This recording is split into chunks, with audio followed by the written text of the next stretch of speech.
बात यह है कि मगन होकर नाचना है साहब का।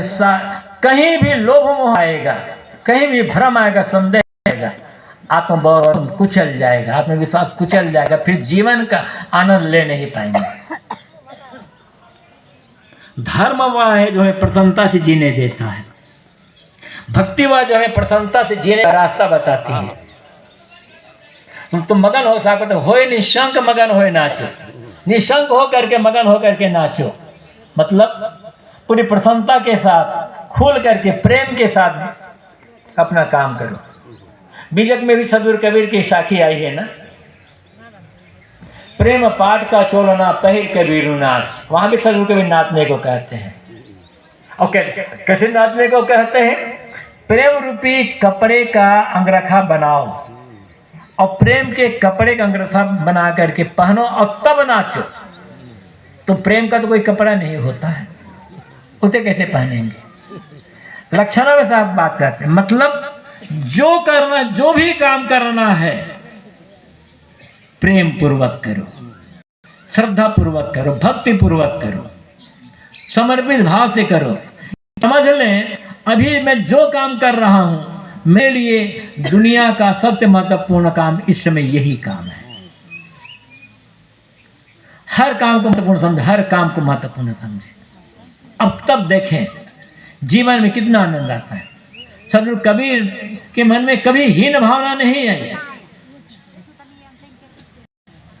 क्यों?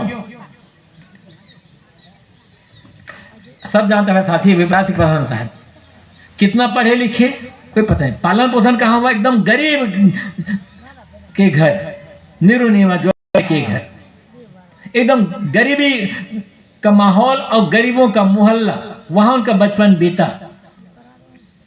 पढ़ाई लिखाई की सुविधा मिली कुछ कहा नहीं जा सकता। काफी पहले चला था कबीर सीरियल, ये आप लोगों को देखा होगा। उसमें नीरू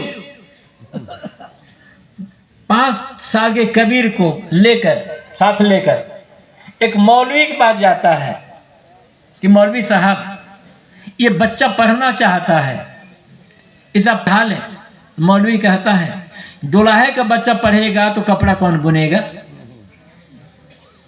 बढ़ई का बेटा पढ़ेगा तो फर्नीचर कौन बनाएगा, और धोबी का बेटा पढ़ेगा तो फिर कपड़ा कौन धोएगा, ले जाओ इसे कपड़ा बुनना सिखाना।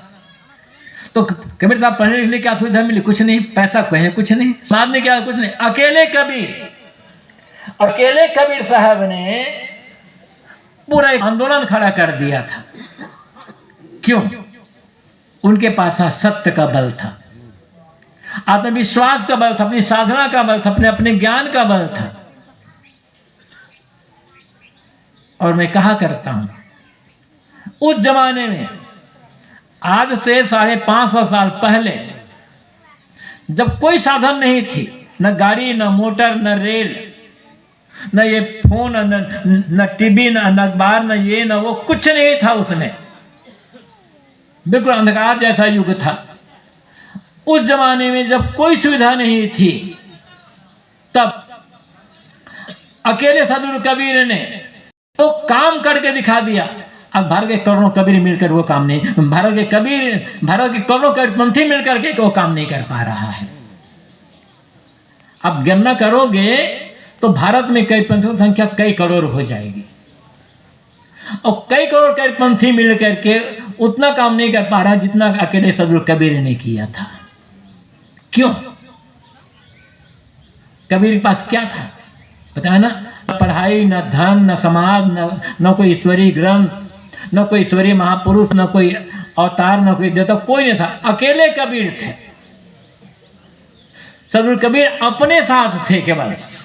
और जो आदमी अपने साथ होता है ना, वो पूरी दुनिया को झुका सकता है। हम अपने साथ कहाँ हैं? हम तो धन के साथ हैं, हम प्रतिष्ठा के साथ हैं, हम जाति के साथ हैं, हम इसके साथ हैं, उनके साथ हैं, अपने साथ हम नहीं हैं बस। और जो आदमी अपने साथ नहीं होगा, अपने साथ होने का मतलब क्या है? न्याय के साथ होना, सत्य के साथ होना, अपने आत्मा के साथ होना, अपने त्याग के साथ होना, ये अपने साथ होना है। और ऐसा आदमी ही प्रसन्नता से जीवन को व्यतीत कर सकता है। तो साहब कहते हैं, और कबीर साहब ने जो किया, जैसा किया, प्रेम से किया। एक कबीर साहब का एक प्रेम था और एक सत्य था, बस ये दो। जिसके पास पूरा प्रेम होगा वो सत्य को समझेगा, और जो सत्य समझेगा वो प्रेम हो गया। जिस सत्य को समझ लेगा उसके मन में किसी के लिए घृणा नहीं होगी, उसके मन में किसी के लिए नफरत नहीं होगी, और उसके मन में किसी के लिए बैर भाव नहीं होगा।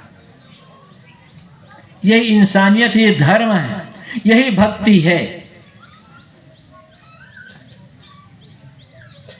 और तब जब लोभ नहीं होगा, मोह नहीं होगा, तब हम खुल करके सही बात कह सकते हैं।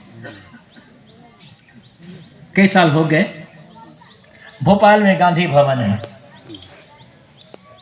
वहां गुरुदेव जी का एक कार्यक्रम था। कई साल लगातार तक वहां कार्यक्रम होता रहा। वहां के जो सचिव थे वो गुरुदेव बुलाते रहे। सामने वहाँ उस समय मुख्यमंत्री भी आते सुनने के लिए, वो तमाम बड़े बड़े आईएएस अफसर, आईएएस आईपीएस अफसर और विधायक और मंत्री कई सामने बैठे थे, एकदम सामने बैठे रहते थे। जनता भी रहती थी। और जिस बड़ी जाति का कहते हैं ना,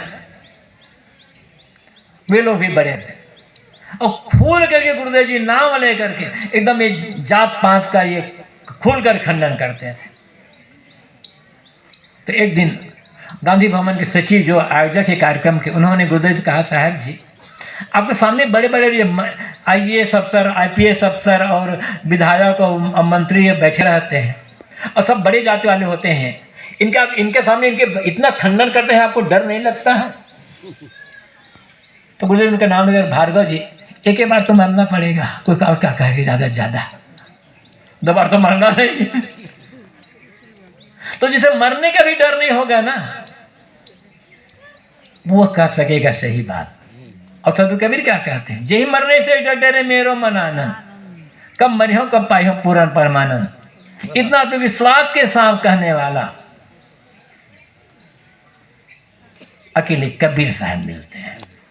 और बड़े बड़े चुनौती देती उन्होंने, बड़े बड़े को, जिन्हें लोग भगवान मानते हैं, देवता मानते हैं, जिन्हें पूज्य मानते हैं, उनको भी चुनौती दी है कबीर साहब ने। सो चादर सुर मुनि ओढ़ी ओढ़ के मैली के नीचे दरिया।